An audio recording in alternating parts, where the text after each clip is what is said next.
teman-teman putih kamu udah ada di semua lokasinya ya kan? Pokoknya kamu kalau lihat kultus-kultus kayak begitu tolong kamu foto atau enggak kayak berhentiin gitu ya. Saya butuh barang bukti di sini. Oke, semangat kerjanya putih. Akhirnya keinginanku bisa dikabulin. Ya enggak juga sih, lah kocak. Kok kayak kenal? Putih? Kamu ngapain di hutan kayak gini? Ketemu keluarga. Harusnya aku yang nanya ke kalian. Ngapain kamu buat kayak beginian? Aku cuma ikutan sih. Oke, gini Putih. Aku buat ritual ini biar bisa ngasihin diri aku yang lebih banyak. Jadi kita nggak tinggal bertiga aja. Rame-rame itu lebih seru ya kan? Jadi kamu yang banyak. Gimana caranya? Begini caranya. Halo, Filozoki di sini. Penuh dengan warna, cahaya, dan aksi ya. Maaf aku baru bangun tidur. Sekarang di video kali ini aku akan bahas tentang yang namanya color theory ya. Tapi versi sederhananya. Tapi jujur aja aku nggak bisa jelasin sih. Well, jadi apa itu color theory? Nggak pakai konspirasi ya, ini bukan error. Jadi, color theory itu adalah sebuah cara kerja warna di mana warna bisa berinteraksi dengan warna lainnya. Jadi ini bukan kayak lebih semacam kayak aturan ya, tapi melainkan gimana cara visual itu lebih jelas dengan warna gitu. Dan di sini aku akan bagi 4 bagian yaitu color wheel, color harmony, color illusion, sama color psychology. Jadi ya kita langsung aja ke video. Yang akan aku bahas pertama yaitu color wheel ya, atau simbol altarnya.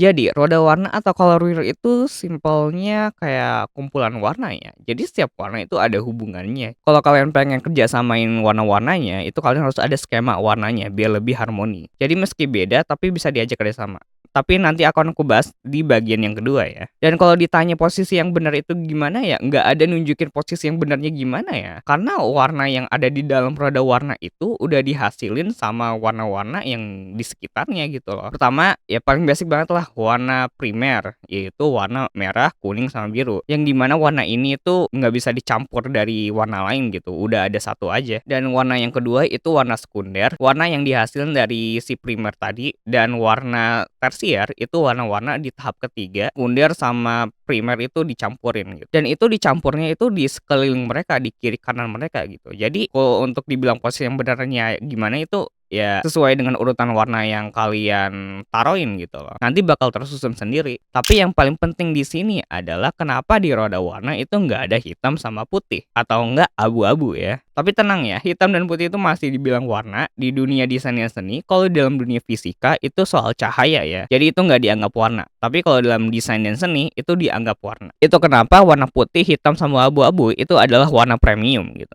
Dan warna-warna ini itu bisa kalian variasiin dengan cara mengatur dari si 3 bagian ini. Nggak usah mikirin hue itu baik banyak, itu literally cuma sekumpulan warna, oke? Dan selanjutnya yang paling pastinya yang paling penting ya, itu saturation, kepudaran warnanya. Tapi pudarnya lebih ke abu-abu gitu. Warna yang literally warna kosong gitu loh. Kepudaran warna itu bisa mengatur tingkat kecerahan dan kepekatan warnanya juga ya. Kalau paling pekat namanya saturation, dan kalau paling pudar namanya desaturated. Dan yang ketiga adalah luminosity, yaitu gelap terangnya. Kecerahan dan kegelapan warnanya itu bisa mengubah warna dasar menjadi warna yang lebih terang lagi atau lebih gelap ya. Dan dari sini kamu itu udah bisa ngelihat kalau satu warna aja kamu bisa atur jadi ke warna lebih lain gitu, lebih berbeda daripada warna dasarnya. Dan yang paling penting itu adalah yang keempat adalah value-nya. Jadi value itu adalah nilai pada sebuah warna ya. Jadi ketika kamu gelapin, grayscale-in, itu kalau lihat namanya tingkat kecerahannya berbeda-beda atau ada yang sama gitu ya. Tapi yang penting ada yang sama sih atau hampir sama. Itu harap kayak diterangin lagi atau digelapin lagi gitu biar misahin. Kalau dibilang ribet sih iya emang ribet, tapi kita langsung contohin aja. Jadi ini cara kerjaku kalau aku mengatur warna ya.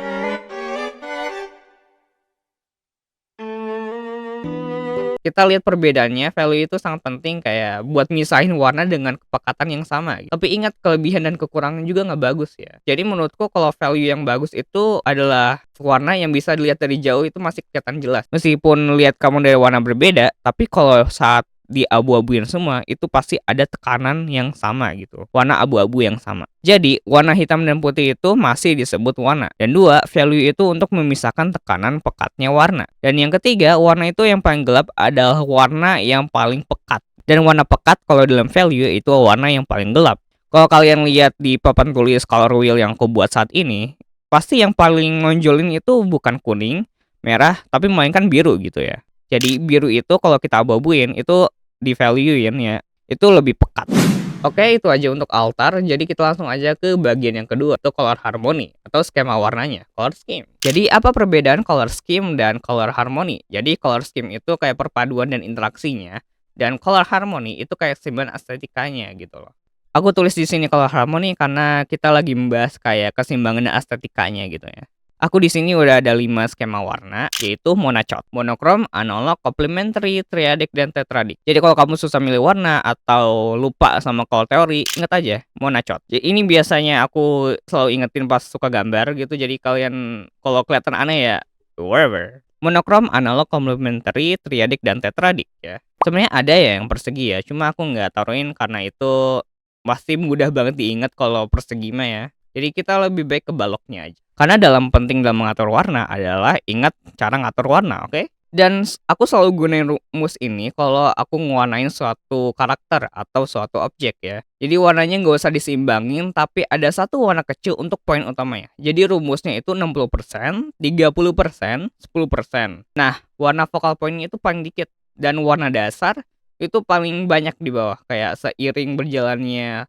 terang ke gelap, gelap ke terang. Nah, tapi sebenarnya nggak ada urutannya sih. Kalian bisa ya apaan aja, tapi yang penting focal pointnya atau warna aksennya itu warna yang paling sedikit.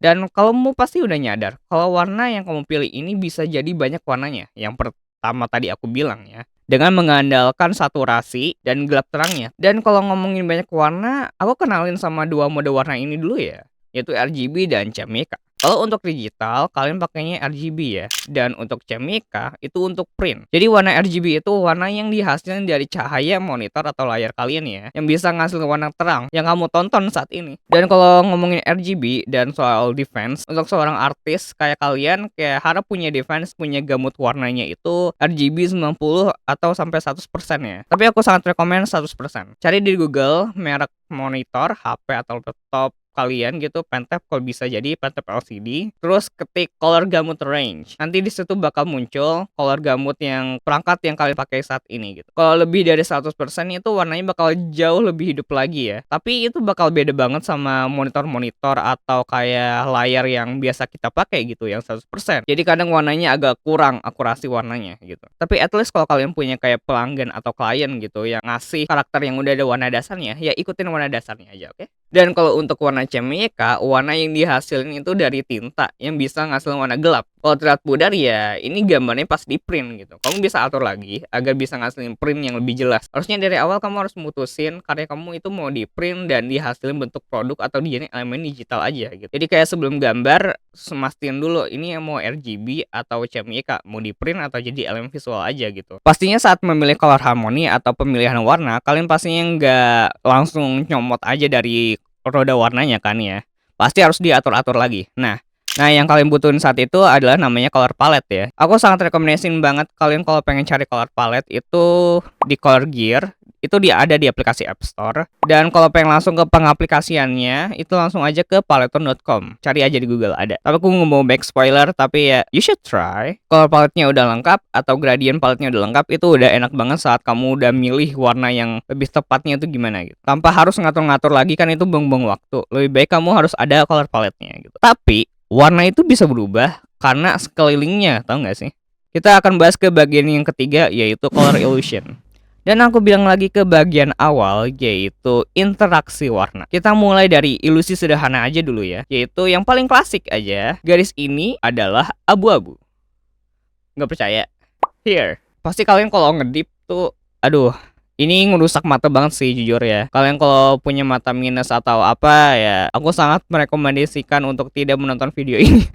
Kita ke area yang gelap dulu ya. Nih, kalau kita langsung aja ambil warna di area yang gelap gitu ya, kamu sesuaiin aja. Pastinya pekat banget ya kalau pakai warna terang di area yang gelap. Jadi kamu itu milih warna yang ikutan gelap juga gitu, biar bisa matching ke backgroundnya gitu. Dan pas kamu taruh di bagian terang, itu kayak warnanya sama aja gitu loh. Sama-sama gelap dan kayak nggak punya warna. Selain kamu taruh di background yang gelap gitu. Saat kamu udah ngatur tingkat kegelapannya di bagian yang terang, itu pas di bagian yang gelapnya itu lebih terang lagi. Jadi ini kita tahu kalau warna itu bisa berinteraksi dengan warna latarnya gitu. Makanya kenapa kalau aku lihat speed paint yang langsung ke artworknya langsung gitu, itu pasti warnanya dengan latar belakangnya dulu gitu. Nah, aku buat kucing di sini.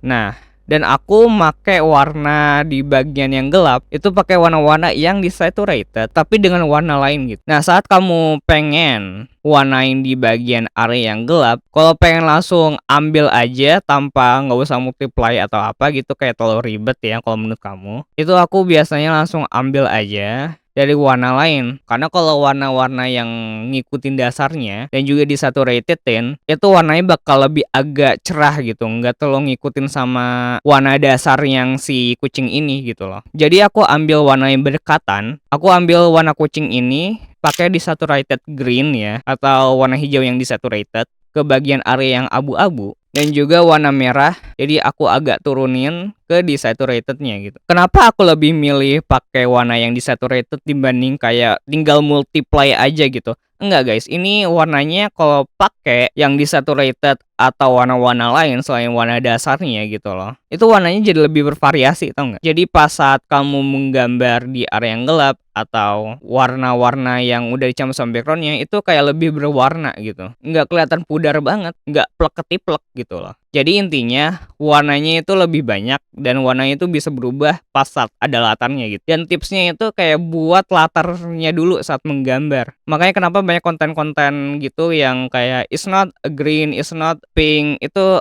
mereka menggunakan color illusion ini yang sama-sama mirip gitu loh. Kalau udah disatuin pastinya kalian nyadar, oh ini mirip sama warna hijau, berarti aku pilih ini dengan warna hijau gitu loh. Emang sih aku agak susah jelasin di sini, tapi ya sepenglihatan kalian aja gitu loh. Dengan warna-warna yang desaturated. Aku juga pusing saat belajar ini, tapi ya lama-lama juga kayak biasa. Ini tuh bukan warna-warna yang dasar gitu, ini bukan warna-warna yang aslinya gitu. Ya, aduh, aku juga pusing juga sih di sini. Tapi ya intinya warna itu bisa berinteraksi ke gelap dan terangnya.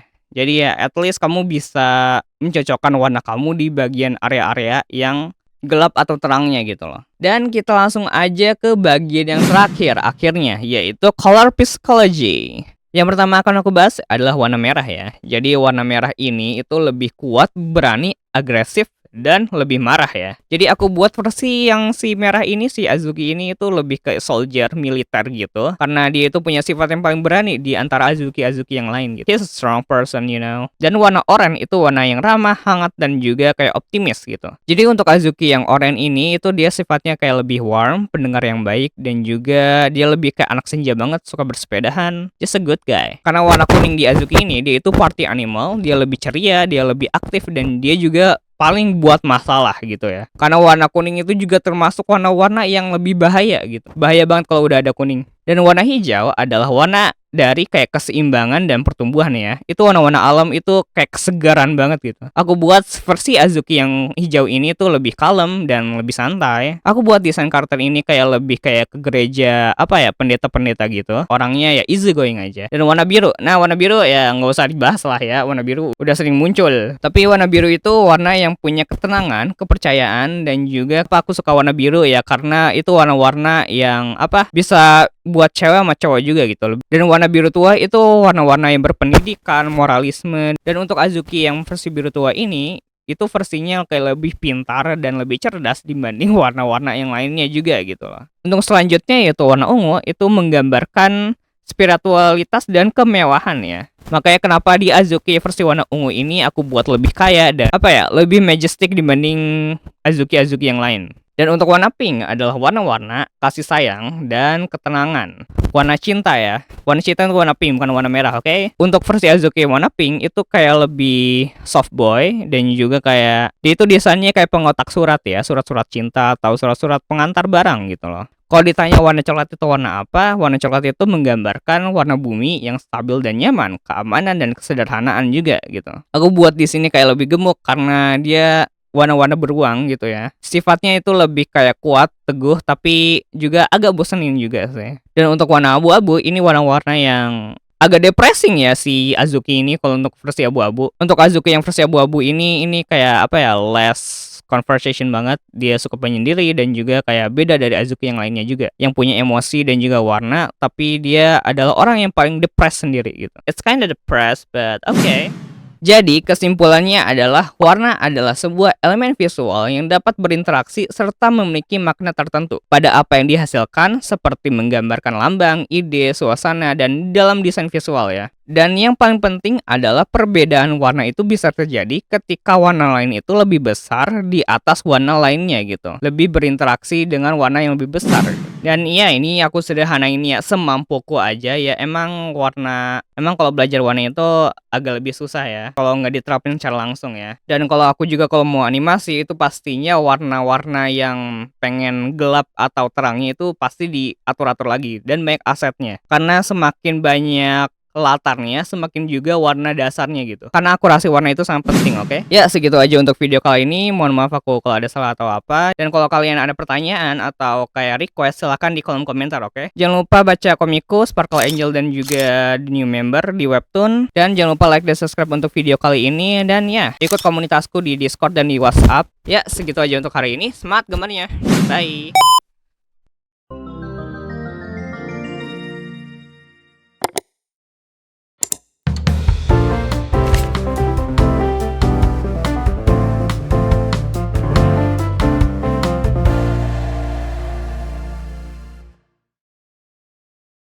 Jas hujan guys, astaga. Ini udah jam segini, astaga. Wow, 4.3 malaman guys. 2 3 malaman ya. Hah. Tapi untuk hari-hari biasa aja enggak sih ya.